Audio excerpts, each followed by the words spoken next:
Welcome to You Mother Truckers podcast. Forget scrolling through endless articles or, academic papers. You've sent us your sources, two pretty wild flash fiction stories, and we've sifted through the mayhem to bring you the most fascinating bits. Yeah, welcome to the show. This is where we dive into like one or two crazy tales each week, legends, rebels, stuff that feels like it's straight out of a blockbuster. Totally. And today's pit stop, it takes us on a real roller coaster.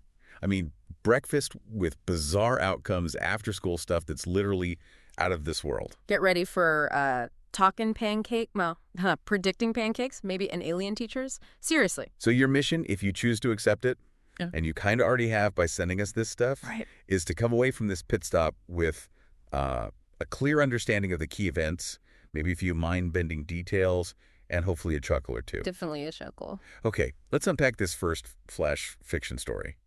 Breakfast Prophecies. It's about a high school breakfast club, the Waffle Warriors. Right, the Waffle Warriors.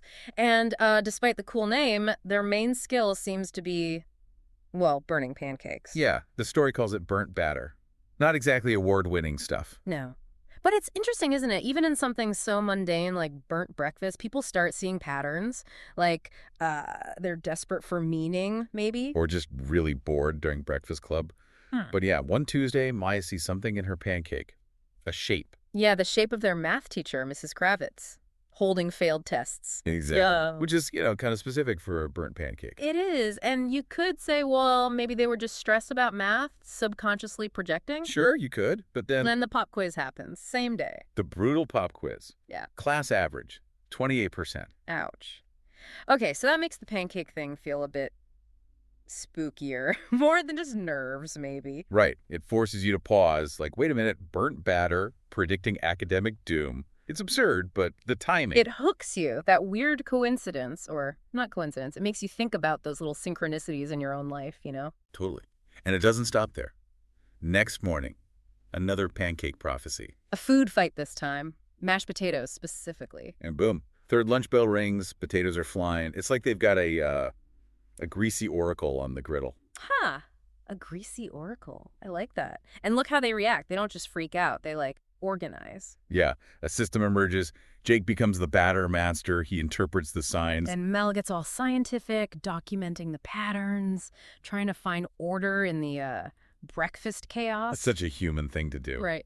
Face the unbelievable, immediately try to categorize it. Exactly. And then there's the listener you. The story puts you right in it. You're the one who's supposed to act on these prophecies. Yeah, you're part of the Waffle Warriors now. You got to intervene. The story gives examples like warning the fire extinguisher guy. Before some lab thing goes wrong. Probably save someone a face full of foam. Or tipping off the basketball team about where the rival hid their playbook. In a rival player's locker. Sneaky.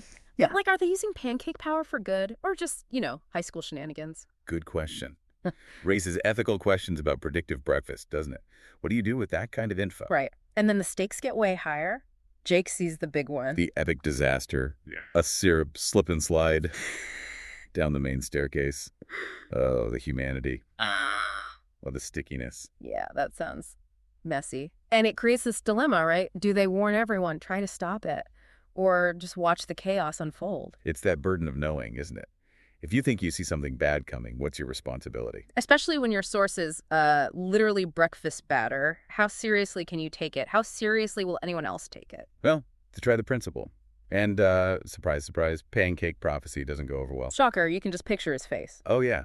So the next day, the tension is thick. Everyone's waiting, and then it happens. Syrup everywhere. Kids slipping, sliding, a domino effect of stickiness. And the punchline. The principal, the one who dismissed them. He ends up right in the middle of the syrupy pileup. Poetic justice, maybe? A little sticky karma? Don't scoff at the pancake gods. Maybe. But then something weird happens. Instead of yelling and detentions, people start laughing. Yeah, it starts with the basketball captain, who apparently has a pancake prophecy pinned to his shirt, which is just amazing. Incredible detail. And the laughter just spreads. Even the principal, covered in syrup, starts laughing. What does that even mean? Sometimes things are just so ridiculous you can't help but laugh. I think so. It's like the absurdity breaks the tension. It becomes this shared, bizarre moment that kind of brings everyone together. And leads to actual good things. Class is canceled. An impromptu water fight. And a giant pancake feast. They turn total chaos into a celebration. The first annual Pancake Day. Banner goes up. All thanks to a burnt pancake prediction gone wrong. Or right. Depends on your perspective, I guess. Yeah. But it shows how something completely random, even disastrous, can weirdly create something positive, a tradition even. Tuesday mornings become sacred. The Waffle Warriors keep meeting. Pancakes aren't just predictors anymore. They're symbols of, well, weirdness winning. And the story mentions other smaller prophecies later, like a squirrel invasion in 24. It just keeps it grounded, you know? Not every pancake changes the world. Right. So the takeaway from breakfast prophecies: finding magic in the mundane. The power of the absurd. Yeah, I think so. And maybe that the sweetest victories are sometimes the stickiest. Don't underestimate burnt breakfast. Okay, deep breath. From sticky sweetness to something darker. Let's dive into story number 2, detention dimension. Yeah, the tone shifts immediately. We start with something super relatable. Crushing anxiety over a chemistry final. Been there.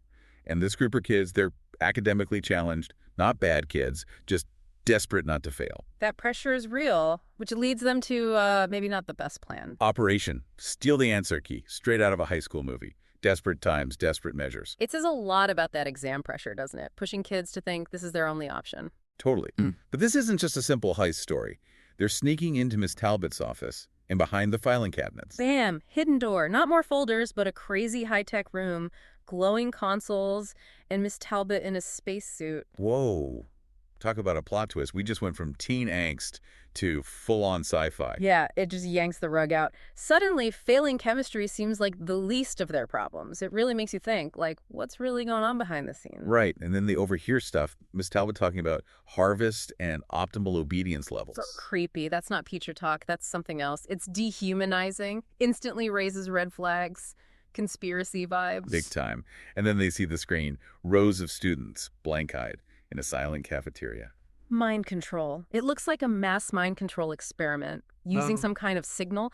The story just leaps from cheating to, like, potential enslavement. It taps into those fears about technology, about a hidden influence, doesn't it?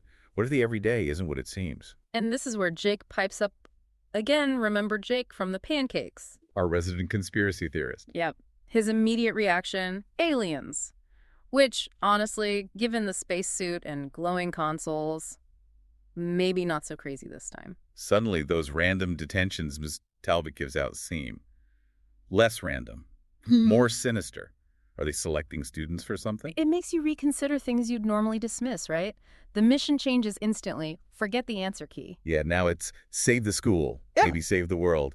The stakes just went through the roof. From detention to defending Earth. And Mel, the brains of the group, she just jumps into action, starts analyzing the alien tech, trying to figure out the signal console. Under pressure, too. People can really surprise you when things get real, huh? Definitely. And their plan B or plan C or whatever this is, it's pure chaos. They fight back against these brainwashed teachers. Dodging laser tripwires.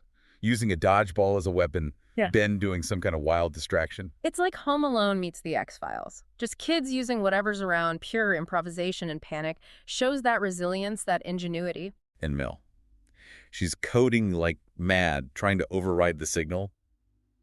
And the story says her motivation. Get this, she's fueled by the desire to get the chemistry final canceled. Priorities. Even facing aliens, homework looms large. It's such a perfect, funny detail. It really is. And she does it. The signal cuts out. Kids in the cafeteria snap back to normal, all confused. The alien tech powers down. Our heroes, well, accidental heroes, left amidst the wreckage. And then cue the authorities. They find these kids surrounded by weird tech, holding vocabulary flashcards. I should try to explain that.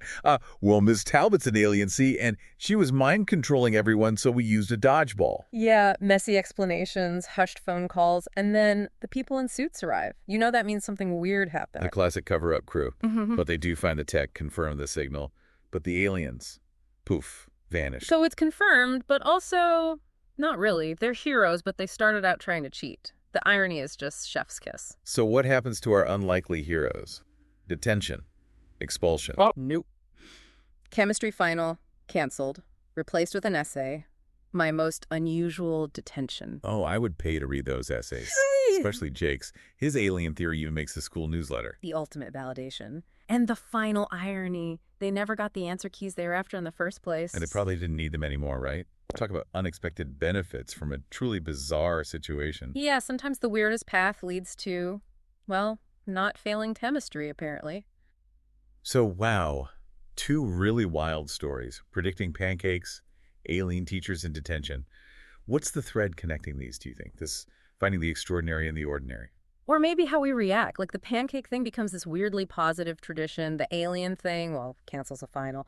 Both kind of embrace the chaos. What stood out to you, the pancake randomness or the teacher alien creepiness? It's tough. The pancake prophecies are just so delightfully absurd. But the alien teacher thing taps into that, like, what if the authority figures aren't who they seem vibe? Oh. Both make you look at the everyday world a little differently. Yeah, they're fiction, obviously, but they plug into that fascination with hidden weirdness. Like what's really going on under the surface of your commute, your office, your school? Makes you wonder, Ray, if your toast started spelling out stock tips, what would you do? Huh. Or if your boss suddenly developed a taste for strange glowing liquids, what mundane thing in your life might be hiding something totally bizarre? Definitely some food for thought there. Thanks, everyone, for joining us for this pit stop at You Mother Truckers podcast. Yeah, thanks for tuning in. Don't forget to rate and follow for more captivating mysteries and wild tales from the world of flash fiction.